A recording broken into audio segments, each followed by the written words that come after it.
Good morning YouTube world, welcome back to another episode of Ed Does Racing. I'm just going to set you down a second.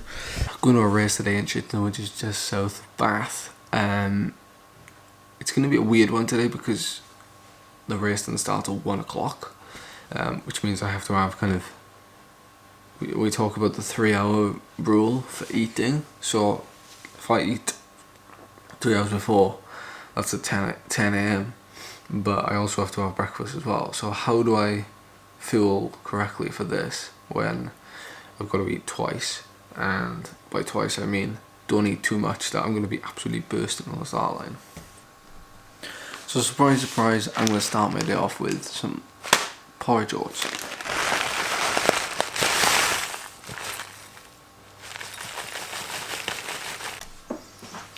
Again, like I'm only eyeballing stuff, like I'm not weighing it. So what I'd recommend to a lot of people who are like deciding to change their diet or just trying to eat healthily or trying to measure their portions, download the MyFitnessPal app. And this isn't product endorsement for them because they're a big enough company to not need it, to be honest. But you can easily track foods, like scanning the barcodes of anything.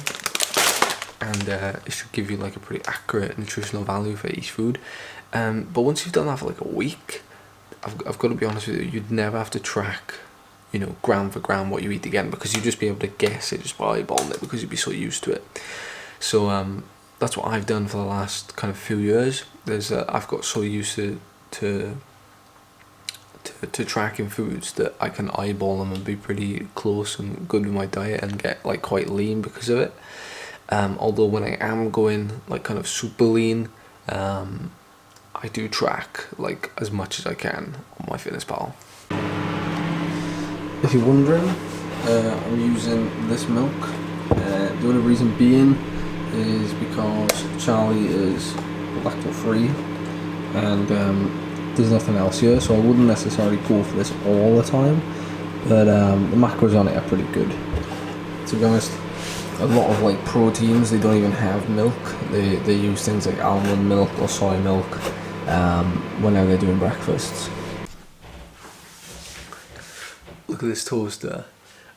It changes colour when the toast is toasting, when the bread is toasting. How cool is that? I'm pretty sure that doesn't look very good coming out of the packet.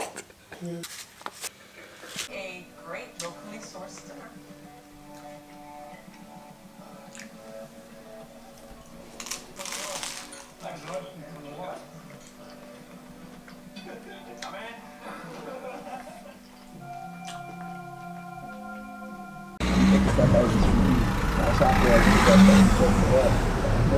Super pretty. Did have to pay ATP. There's a boat coming.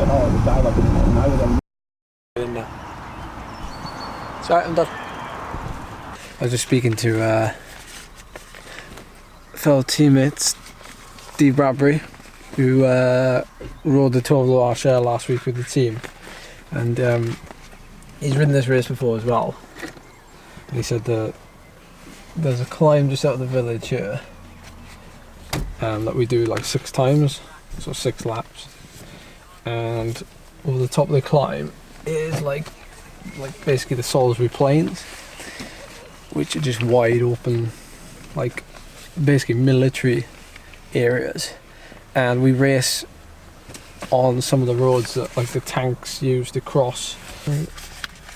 Make the numbers so big.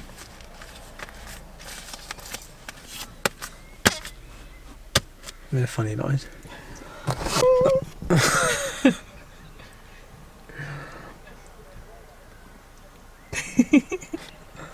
It's great when you race national races in the UK. It's great like seeing different teams, different clubs, different riders, obviously like different accents.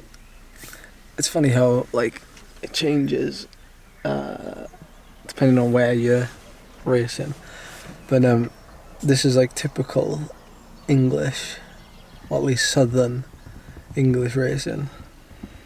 we're sat here in a, what did you call it? Village green. A village green. Like there's nowhere where you'd call somebody driven over a cone. Yeah. Oh yeah, they have, like they're taking it with them. I didn't. So we're in a village green, sat in the middle of like a quirky English village, and it's all very English, southern English.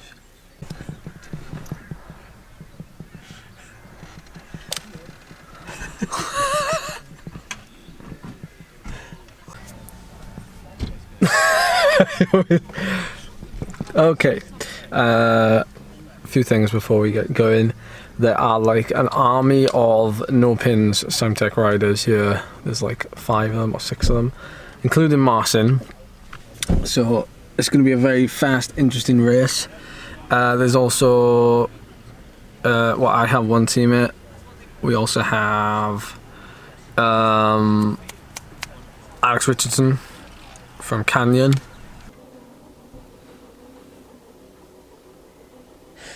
Pre-race coffee. 200ml, perfect size for a shot, I guess. Oh, big hill up the village. Can't wait. Not looking forward to the crosswind of the top though. Eyeballs out. Pretty used to that at the minute though. Like a Zwift race. Cause controversy there, go on. I can't believe it fell of him. You said. Edit that one out. Genuine question vlog. As much as we're full of laughs in this video today. Do you think I could get away with training in this suit? Like, I mean, it's not restrictive. It is kind of like a shorts and jersey combo. But I like how deep the pockets are. I feel like I could do like an all-day ride in it. I don't know. Let me know your comments down below.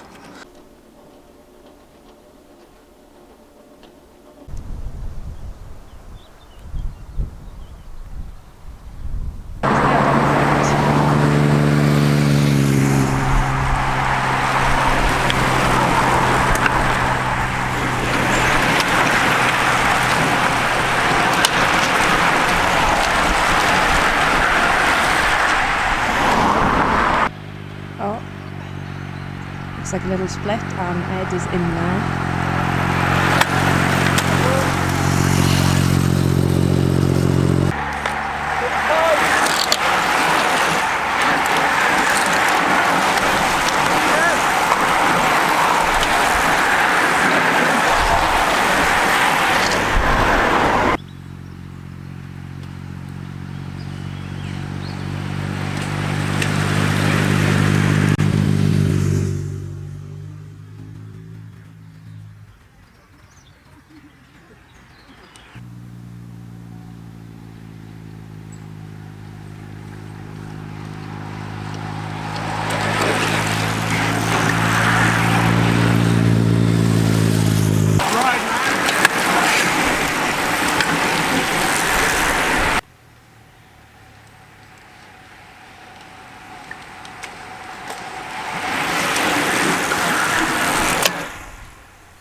What is that done?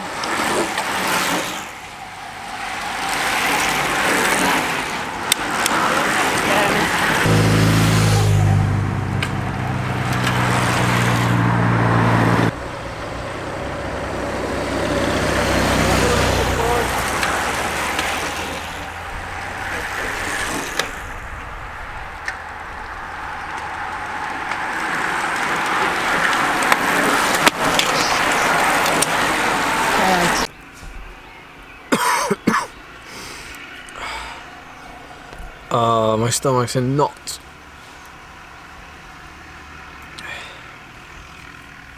The jumper's on inside. Wrong way round as well. helmet line. Good news, my teammate won. Steve Bradbury won. He's obviously got some good legs from Tour of Loire Share. I had some decent legs as well actually. Got in the break pretty much straight away and spent the next 2 hours in said break. Basically as hard as Castle Combe and as hard as the Abergavenny Handicap like 2 weeks ago, or a week ago rather. It was just like 322 normalised for 2.5 hours, and then when we got caught with a bunch and we only had like maybe 45 minutes of racing left, and I was just tired from like having to do a bit more in the break than I wanted to, even though they say do as much as the guy who's doing the least. But in races like this, like 9 times out of 10, the break will go, and that break will generally whittle down, and then there'll be like, you know, 3 or 4 guys left, and then there'll be a group that will eventually come across that will be like formed of really strong guys that will come across with, you know, the last kind of hour of racing, and then that is the final group next to the finish. It didn't really work like that, so I got myself in that group and we got caught, and then attacks were going and I was able to get in more attacks, and it was quite windy, but I was just like cooked at the finish, and the finish climb as well. It was a good sprint in the end, but it was just a tough sprint. My license. So I think I came like 18th, so just inside the top 20. So there was a group of like 3 up the road, including my teammate who won, and then I don't think there was a group behind that. There wasn't a group behind Bradders' group. There was, but a small group. Like 4. 5 to 7 originally, and then maybe wheedled down to 4. 4, and then we caught them. So our bunch was fighting for like 9th or 8th. Yeah. Still, sprint is a sprint. Like even if it's uphill, it's still a sprint. There.